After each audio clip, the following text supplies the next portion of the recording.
รถสุดท้ายได้จ้ะนี่คืออ่างมโนราบ้านนาตาลได้เขาจะว่าอ่างมโนราล่ะนี่คืออ่างมโนรา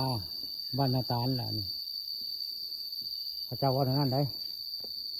เขาล่ำลือว่าบ้านอ่างอันนี้อ่างมโนราอะไรนี่เขาจะว่าอ่างมโนราลินน้ำอะไรนี่ตอนเช้ามื้อนี้พาไปเบิ่งอ่างมโนราลินน้ำแต่เขาจะว่าหมู่นี่บริเวณนี่อยู่หลังวัดกุโจมแล้วนี่อ่างมโนราล่ะไปประจักษ์ผู้ข้าปันคำผสมเอาเรื่องจริงผ่านจอมาว่ามาจานี่แหละคืออ่างมโนราบ้านนาตาลหลังวัดกุโจมแล้วนี่ไปประจักษ์อ่างมโนราก็นี่แหละอ่างมโนราล่ะอ่างมโนราบ้านนาตาลตำบลนาตาลอำเภอตะงอยแหละนี่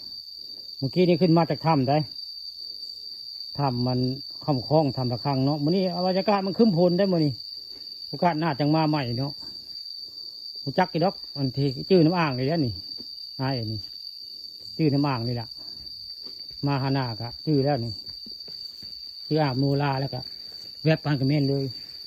โอ้กระเมนบ่มาแล้วนี่บ่จักเลยเนาะบ่จักได้นี่นี่แหละอ่างมโนราบรรณาตาลแหละนี่ให้บ่จักบ่คาบปานคำให้เบิ่งเรื่องจริงผ่านจอพระเจ้าว่านี่แหละคืออ่างมโนราบ้านนาตาลตำบลนาตาลทิวทัศน์คักสวยงามได้เบิ่งแล้วกับบรรยากาศนี่นะอ่างมโนราก็ว่าถ้ำคลองอยู่ใกล้ๆกันนี่ละถ้ำคลองหรือว่าอ่างมโนราใกล้เคียงกันได้ถ้ำคลองทางถ้ำมโนราก็อยู่ทางซ้ายได้ถ้ำคลองหรือถ้ำคลองถ้ำตะคังนั่นแหละโอกาสหน้ามากกังเว้นกับจักชิมาใหม่เนาะมื้อนี้พ่อซัมนี่ถ้ำคลองถ้ำมโนราแหละนี่ลูกค้าเอาเรื่องจริงผ่านจอมาให้เบิ่งเรื่องทำคลองทำมโนราบ้านนาตาล